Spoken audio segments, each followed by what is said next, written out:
Hi everybody, Robert Van Valkenburgh here at Kogen Dojo in Savannah Park with Brennan Wilson.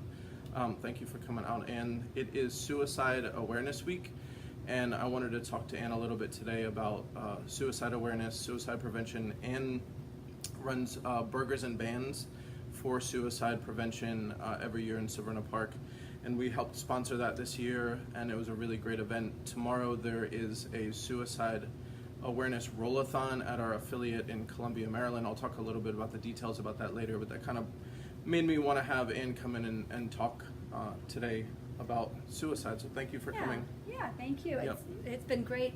Your support has been great. Yeah. So.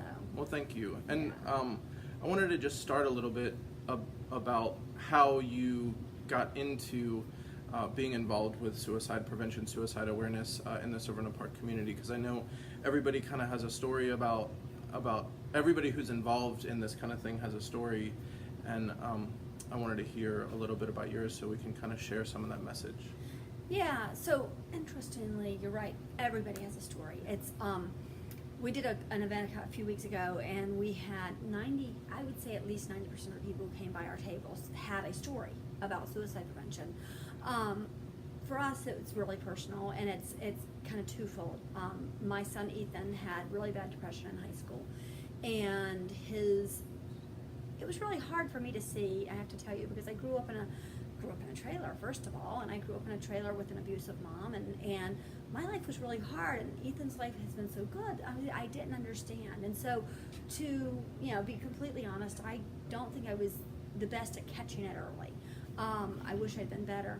But when I really became an advocate, because I was an advocate so hard for Ethan, when I became an advocate for the cause itself was after something that happened to me. So Ethan was sick, and the doctor said, you have to keep Ethan alive. This is what you have to do. And so I would sleep outside of Ethan's room. I would sleep with my head leaning on his bedroom door, so I could hear him if anything happened in the middle of the night, which means for about 4 months, I didn't sleep. Now, I want to go back. So that was March, and in April, in October, I had done Ironman, and I had a blog called Ann's Running Commentary, and I'd written about Ironman, and everybody was so excited that I did it, and I think the cutoff time is 17 hours. I finished it in 13 and a half hours, and so that's pretty good time. And people are like, wow, I'm just a mom, and look, she did this amazing thing. And people were so big on how cool that was that I'd done this. And it really encouraged people to go out and do Ironman. But sleeping outside Ethan's room, not eating very much, not really taking care of myself, and really focusing completely on Ethan, I went into my own tailspin. And I ended up in the hospital for what they said was depression. I think it was lack of sleep, fatigue, and anxiety, and all the things, the mental stress that comes with not taking care of yourself.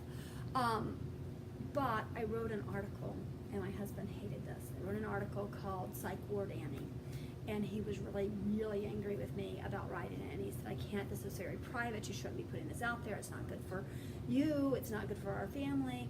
And I was just about to take it down, and I went to the blog to take it down, and there was a note from a 17-year-old boy, and he said, I was going to kill myself tonight, and then I read your article, and I called my mom, and I'm going to go to the hospital. And I went, oh, I can make a difference. And that's where this started. So Ethan and I started doing things like we did the overnight walk in DC. And for us, it's a great event. If anybody wants to do it, it's a wonderful event. We're long distance athletes, so we thought it was too easy, and we decided to start doing 24-hour walks, and which was fun. We did it for a couple of years, but 24 hours is really tough on your body, and we weren't seeing anybody. We were walking through the woods for 24 hours, so we said, let's do something different for our community. And that's how Burgers and Bands came about. We started doing this because it's in our community, and people who are struggling, people who have struggled, people who have been wondering how they could help with the crisis we have here in Savannah Park, all came out. And the first year we raised $8,000. I planned it in a month. This year we raised $45,000, but we took 6 months to plan it. So and we had great sponsors. Last year we had one sponsor. This year we had something close to 50 sponsors. So it was amazing. So yeah, so that's the long story. Well, and so tell us about Burgers and Bands a little bit, just the when it was, when you think you're going to have it next year, what it involves, and Okay. So we did it this year, June 3rd. It poured rain. You guys were so nice to show up. It poured rain. We have it at the Severna Park Tap House. We have bands from 11 a.m. until 10 p.m. and all the bands donated their time, including people like the Kelly Bell Band. Did you get to see them? we didn't. We had to leave a little earlier. They were amazing. Yeah, They were they always put on a incredible. great show. That's for Oh, sure. they were incredible.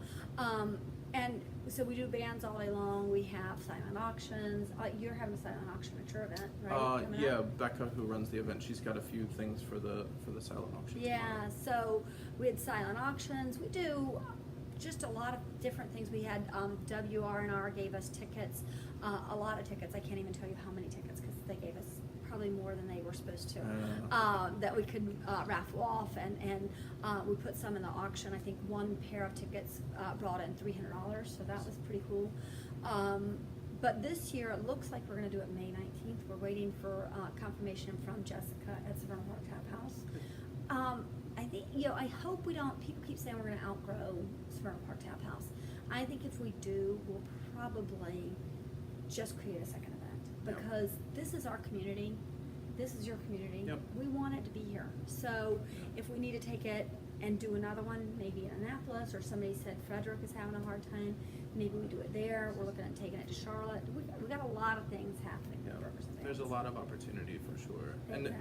And it's funny because you messaged me about the event, and I just kind of jumped on it, and I talked to my partners about it and said, we like to support local events, but a lot of the reason why I've taken this more personally is because of my personal experiences with depression, whether it be my own or people that I care about, or things like that. Some family history there and whatnot, but also a lot of people involved in martial arts. You wouldn't necessarily think this from the outside, but a lot of people from martial arts have, and I can't say percentages or anything like that, but just from talking to different people, a lot of people in martial arts have suffered with depression and anxiety and things like that. And a lot of people that do martial arts have been bullied in the past in school and Right. Whatnot. And so there's all of those kind of factors, which is why you'll notice that whenever there's an event like what you're putting on, or the event that I'll talk about a little bit more tomorrow, that a lot of people want to get involved in it because it is so personal. It's it's not just about community awareness. It's not just about raising awareness for the different martial arts schools or anything like that. It really is very personal to the different martial artists who are involved. We were talking about how there's a lot of martial artists who were in the military, and so Mission 22 is a big name that comes up quite often because they say 22 veterans commit suicide every day. And so our dojo here, 2 out of the 3 owners served in the military. So and the one who didn't is me, and I have no excuse other than that I was in a lot of trouble when I was that age, and I just wasn't up for it. I was doing other stuff, and we all, but all of us here really support these kind of things. And so one thing about Burgers and Bands, so people ask, what we used to do is donate just to American Foundation for Suicide Prevention. This year we decided to have our own charity and do it a different way. So we've given $16,000 to the American Foundation for Suicide Prevention, and the way that works, it's almost I wouldn't say by accident, but the way it works is the money that goes to the American Foundation for Suicide Prevention is the money for the ticket sales and a couple other places where they have to write the check directly to them. So $16,000 went directly to them. We never saw it. The other money, so the money that actually came into our hands, we have divided, and so we've divided it between Severna Park High School, Severna Park Middle School. We wanted to give some to a couple of other schools, and we haven't heard back from those schools yet. The military. But we gave some to the Warriors Music Foundation because we like what they do. It kind of fits in with our Burgers and Bands, because what they do is they do music therapy and music lessons for veterans and their families, but specifically for people. It's for you no matter what, but it's also for people who have struggled with PTSD. So it's been, that was a natural fit for us. Yeah, I mean, the thing about this is that it really overlaps into everything, music, art, martial arts, all of these different kind of things. That there's, Anthony Bourdain just committed suicide not that long ago. There's a lot of history of depression in the culinary community. A lot of people get into that field so that they can kind of hide from their demons a little bit. And Just heard veterinarians. Veterinarians have one of the highest ratings for suicide prevention. I And was for unaware of suicide, that. it was just, Yeah. it was a surprise for me. Yeah. So, this is a meaningful thing for us, and I think that the more that we talk about it, then the more that people become aware that it's a very common thing, whether it's suicide itself or the things that lead up to that. Right. The depression, especially the hidden depression. So you post the other day, like, check in on your strong friends. Oh, right? yeah. It's not always the ones that you're worried about that you should be worried about. Well, if you think about it, so I'm a really good example. I just run Ironman. People thought I was really strong, and one of the issues I had, people knew we didn't hide it. When Ethan went through his depression, when he went into the hospital the first time, we didn't hide that. We were very open about it. But whenever anybody would see me, they would say, "Hey, how's Ethan? Yeah. How's Ethan?" And they asked this over and over, and I had literally had physical changes. I lost a bunch of weight, which I don't do easily. Even when I Ironman, I didn't lose weight easily. I lost a bunch of weight. My voice changed. It became very raspy, very, very raspy. I sounded a bit like Demi Moore. But these were all signs that something was wrong, and nobody saw it because they thought of me as somebody who's really strong. Right. So it didn't occur to them to say, "Hey, how are you doing?" Yeah. So yeah, you need to ask that question. Yeah, I actually just was listening to Dave Chappelle be interviewed about kind of when he went off the radar a few years back, and people were saying things about mental issues and stuff like that, and he had a really good point. He said, you see these celebrities that do crazy things. Well, they didn't get to their high level status because they're weak people. They're very strong people. Right. And yet, what would make them do these crazy things? And sometimes it is the pressure of being such a strong person. Sometimes it is the pressure of having all these things going on in your life that kind of triggers some of that stuff. I mean, we're all very busy and trying to be successful and things like that. And sometimes those are the people that you don't consider because they're so active and vocal that you really it may be something going on behind the scenes that you're just unaware of. Exactly. Well, and I think we all forget to take care of ourselves. Yeah. Actually, so I do this thing every day. I don't know if I told you this before, but I sit down and I have goals for my day, every day, and usually they're work related. And today I sat down and I said, today I want to spend time with my kids, I want to rest, and I want to get some exercise. Yeah. Those are my goals because I want to take care of me. Yeah. Because I've been very busy and I know that if I take care of myself, I can take care of everybody else better. And taking care of me physically takes care of me mentally. Yeah, and So. actually that's something that happens quite a bit with us as martial arts school owners. There's 3 of us. We're so busy running the classes. We're so busy, scheduling out appointments or, helping new people, training the kids and all that stuff that sometimes we forget that we need our own training time. And so Right. I try to have specific times during the week that are just for my training, that I don't teach anybody. I don't talk business. That mat time is just my mat time. And it really does help. I mean, every Saturday at 8 a.m. I'm in here training with everybody, and that's all I'm here for. And then usually I'm out the door and you don't see me again for the rest of the day. And I think that me time is really important, especially if you are a go-getter kind of person, that you have to step back and kind of take care of yourself. Yeah, exactly. So for tomorrow, just so that I make sure that we talk about it, Becca, who trains at Gracie Jiu-Jitsu, Maryland in Columbia, she puts on every year a suicide awareness roll-a-thon, which for anybody that doesn't know, in jiu-jitsu, rolling is sparring. So it's basically 3 hours of open mat sparring at the Gracie Jiu-Jitsu Maryland location in Columbia, which is 9570 Burger Road, 21046. We can put that in the comments too, Yep, right? yep, That would be a we will. good idea. And the nice thing about this is that it's a $20 donation to show up. You don't have to pay anything, but it is a $20 donation that they're asking, and that goes to the American Foundation for Suicide Prevention. And there's going to be silent auctions, all kinds of cool things, from uniforms to private lessons with black belts, some online courses that you can have access to. And there's a bunch of local schools that are helping participate in this. Gracie Jiu-Jitsu Maryland, who we're an affiliate of, our school, Kogen Dojo, is helping to promote it.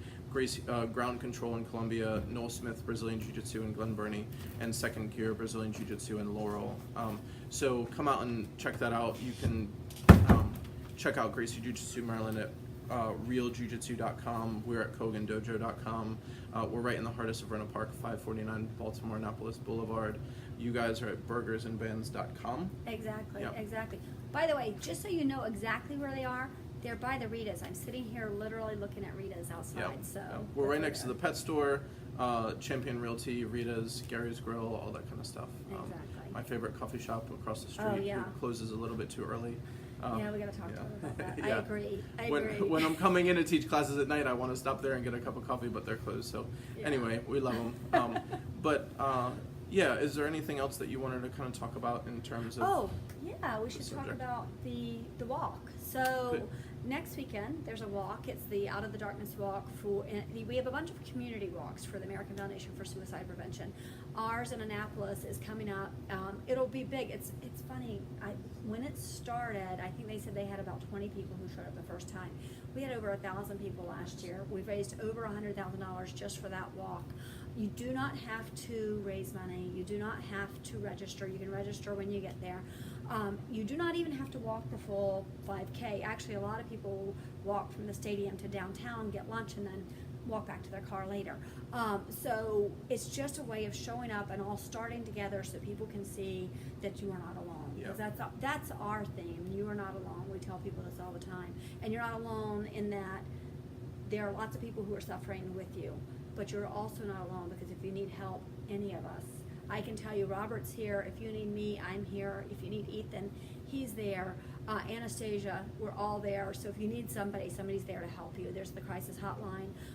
This walk helps support the crisis hotline, but also helps support people who have lost somebody to suicide. It is next. It's on the 22nd. It's Saturday. It's at 10 a.m. at the Naval Academy Stadium. So show up. If you want to be on the Burgers and Bands team, just tell them you want to be on that. If you want to sign up online, go to Burgers and Bands on Facebook, and there's a link there so you can do that.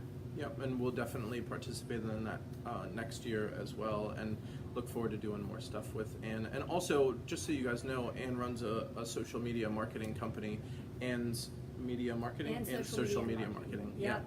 Yep. Yeah, so I work with small businesses. Actually, you're going to love this. I work with small businesses, not just here in Savannah Park, which is how I thought it would be. I've got clients in New York and California now, Good. and Washington State. So I'm pretty amazed. I spend a lot of time going, oh my God, it's a real business.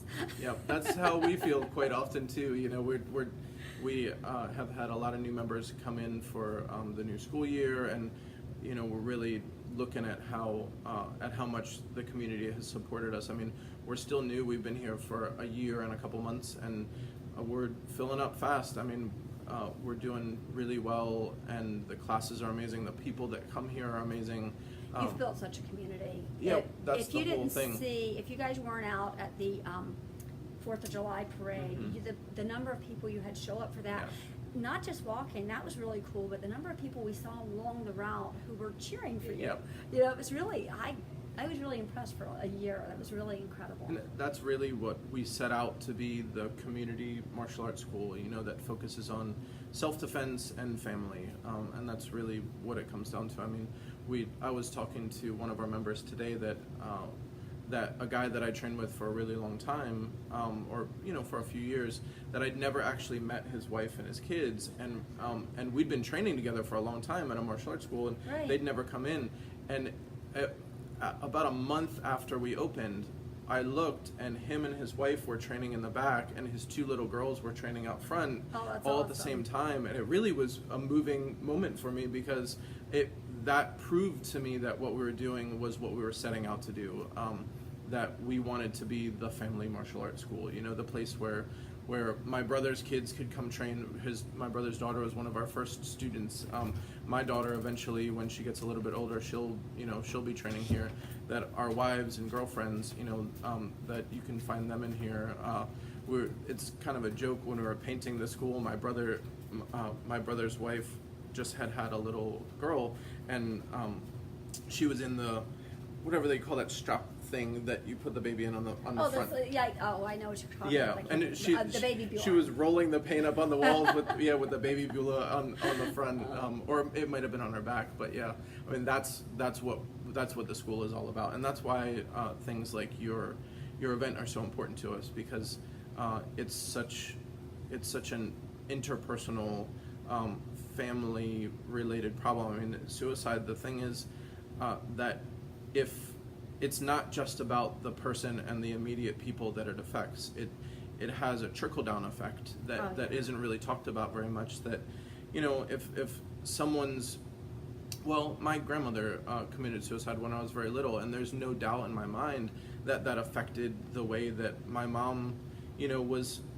was able to to kind of cope with things when we were little, and that's not a criticism of her at all. It's such a burden, right, that it makes things very difficult to kind of manage all of the other things going on, because how do you just stop your life when you have little kids and deal with such a tragedy like that? Right. So you just kind of have to keep going. Well, and it's other, so one of the things there was a suicide. We've had, just for people who don't know this, our community's had now 20, as of about 2 weeks ago, 20 suicides since 2004. Yeah. 20, that's way too many. And so when Ethan went through his depression, it started with 2 suicides in the community. Yeah. That he was not even really friends with these people, Right. but because he knew them, he felt this obligation. He said, why didn't I see it? I saw them all the time. They seemed so happy. Right. And because of that, it affects not just the people you think about. And actually, Ethan used to carry a note in his back pocket when he had depression. He would carry this note. And I'm so grateful for this note, because it would say why he shouldn't do it. And it had all these sayings on it, but it had a list of people. And it wasn't just his mom and his dad and his brother. It was his math teacher. That's the one that always got me. My math teacher will have to come in and look at that empty seat. And I thought, oh. But thankfully he thought of that. Thankfully he thought of that person, because there's so many people who are affected when somebody dies by suicide. You never know what the reason that someone doesn't do it might be. So Tim Ferriss, who has a really inspiring podcast that I listen to quite often, he talks about the fact that, and he's written an article, if you just search Tim Ferriss on Google, and I think it's titled Some Practical Thoughts on Suicide, which if you've listened to him, you'll understand how that title is sort of, he's a very practical person, but Right. He talks about how in college he was going to kill himself, and he had this elaborate plan that was stopped by an absolute fluke, that he had ordered a book on suicide from the library from his college, and he forgot that his mom's address was the address the library had, and it went to her house, and she called him, and he realized at that moment that there was no way, no matter how good the plan was, that it wasn't going to destroy his family. Right. Oh and my gosh, I did not so know here that it is, story. 20 years later, and he's one of the most successful people that that around, or he is associated with some of the most successful people around, and he has this amazing podcast on how to improve how people who are successful have done that, and what they do on a daily basis to kind of keep it going, and daily rituals and all that kind of stuff. But yeah, he wouldn't be here if it wasn't for just that one little phone call from his mom. Right. If she didn't get the book, or if she decided to just ignore it and not call him, then it would be a whole different story. Exactly. Well, and I think sharing your story, I think that's what I just said about the 17-year-old. He just happened to come across my blog. Yeah. And read it. I mean, how amazing is that? That this, because he wasn't I know he wasn't a regular reader. I didn't know who my regular readers were. He just happened to come across it. So that stopped him. So sometimes saying to somebody, hey, I've struggled with this. Yeah. I've been there. Sometimes it can make a big difference. I know it really does make a big difference when you share your story and say, hey, I've been in really bad. Maybe if they're telling you they're going through depression, you don't say that to them. But except to say, yeah, I totally understand you. I do get that, but not comparing your story so much. But we do a talk, actually we should do it here, called Talk Saves Lives for American Foundation for Suicide Prevention. We come out, we talk, and we explain how just taking a little bit of extra time may actually save somebody's life. If you can put 30 minutes between the thought and the act, you can save somebody's life. Yeah, I believe that. Yeah, that's a really big thing, especially with young boys. Boys will do it very quickly. So if you can put 30 minutes between that can really save their lives. I know in Malcolm Gladwell's book, The Tipping Point, he talks about how cultures that or communities that have never seen suicide or anything like that, that if there is a suicide, then all of a sudden other people start to get the idea that they may not even have considered before. And it kind of has that ripple effect. And I think the celebrity suicides that we've seen lately and things like that, that it really, it's something that we have to be aware of in our own communities, that when celebrities and people that we don't even know but we've heard about do something like that, that it does kind of ripple out into where we are through social media and stuff like that, and give people, someone who's been struggling for a really long time with depression and things like that, it may be the thing that gives them the idea that they didn't have before, and Right. we have to make sure that we're talking to people about why there are better options. And I think especially with the people who are famous, because people look and go, God, if they couldn't make it, Yeah. if they couldn't Right. make it, how can I, right? But you can make it, and there are so many people. And the mobile crisis unit, if you don't know about the mobile response team here it's actually in Millersville, it's down the road from you, but anywhere in the county, they will come to you if you have a child, if you're worried about yourself, if you're worried that somebody is going to attempt suicide, you can call them and they will be there. Call 911. They won't bring police. They will just come out by themselves. They will do it and not make it so that everybody in your neighborhood knows. They come out in these cars that are marked but not marked so well that people know what's going on. So it keeps it, you can still keep it a little bit private if that's what you need to do. Yeah, good, Yeah. good. Well, so just so that we can kind of recap a little bit, Burgers and Bands for suicide prevention is going to be in May. Go to burgersandbands.com for some updates on that. .org. .org, sorry. Yeah, okay, good. burgersandbands.org. Sorry, yep. I should And call that. Facebook pages, Instagram pages for all this stuff. We're at kogendojo.com. Then realjujitsu.com for the event tomorrow. There's also the Annapolis Walk Out of Darkness next week, next Saturday.